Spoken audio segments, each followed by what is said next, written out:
Alhamdulillahi Rabbil Alamin. Donc, on continue avec notre série questions-réponses. Wabillahi tawfiq. Concernant zakatul fitr, la première des choses à souligner, c'est qu'il ne faut pas confondre zakatul fitr avec zakatul mal.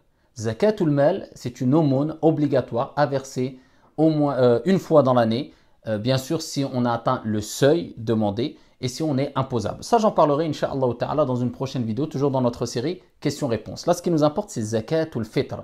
Donc, ce qu'on donne ici à la fin du mois du Ramadan. La première des choses à savoir, c'est que c'est un moyen de purification. Comme le prophète alayhi salatu wassalam l'a signalé dans le hadith rapporté par Abu Daoud et d'autres, selon Abdullah ibn Abbas, le prophète alayhi salatu wassalam nous a imposé le fait de verser zakatul fitr comme moyen de purification. Purification de quoi? Des mauvaises paroles, des paroles futiles, obscènes, etc. Comme le prophète alayhi salatu wassalam l'a dit. Donc ce n'est pas un sujet à prendre à la légère. C'est ce qui va permettre bi'idnillah de purifier notre mois du Ramadan de tout ce qui concerne les futilités, etc. Et il dit le prophète alayhi salatu wassalam dans le même texte, celui qui l'a versé avant salatul Eid, c'est zakatul fitr. Celui qui la verse après salatul Eid, donc le jour de l'Eid, après la prière de l'Eid, ce n'est plus zakatul fitr, c'est une aumône. Donc ici, il nous rappelle qu'il faut impérativement la verser avant zakatul fitr. De façon précise. Ici, les malikites, ici, ils permettent de verser zakatul fitr 1, 2, voire jusqu'à maximum 3 jours avant le jour de l'Eid.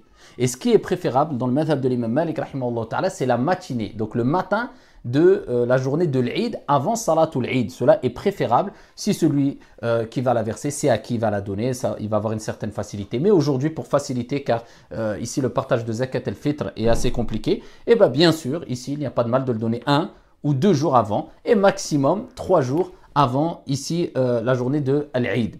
Qui doit verser zakatul fitr? Toute personne qui le jour de l'Eid a de quoi subvenir à ses besoins, se nourrir et un petit surplus, eh bien il est impératif pour lui de sortir zakatul fitr, même s'il est considéré comme étant quelqu'un de pauvre. Et ici, cela n'empêche pas qu'il peut recevoir lui aussi zakatul fitr parce qu'il est pauvre. Et zakatul fitr doit être donnée exclusivement aux pauvres. On ne peut la donner ni pour les mosquées, ni pour les constructions, mais simplement et exclusivement pour des personnes qui sont considérées comme pauvres. Le responsable de famille doit donner zakat al-fitr bien sûr pour lui, mais aussi pour son épouse. Et d'après le madhab de l'imam Malik, il doit donner pour ses enfants, mais avec des conditions. Donc il donne pour les garçons qui n'ont pas atteint l'âge de la puberté. Par contre, dès que les garçons ont atteint l'âge de la puberté, et ils peuvent eux-mêmes se débrouiller, verser zakatul fitr, donc ils doivent verser eux-mêmes zakatul fitr pour eux. Par contre, les filles, même s'ils sont toujours sous sa responsabilité, ils vivent toujours sous son toit, eh bien, ils doivent verser zakatul fitr pour elles tant qu'elles ne se sont pas mariées.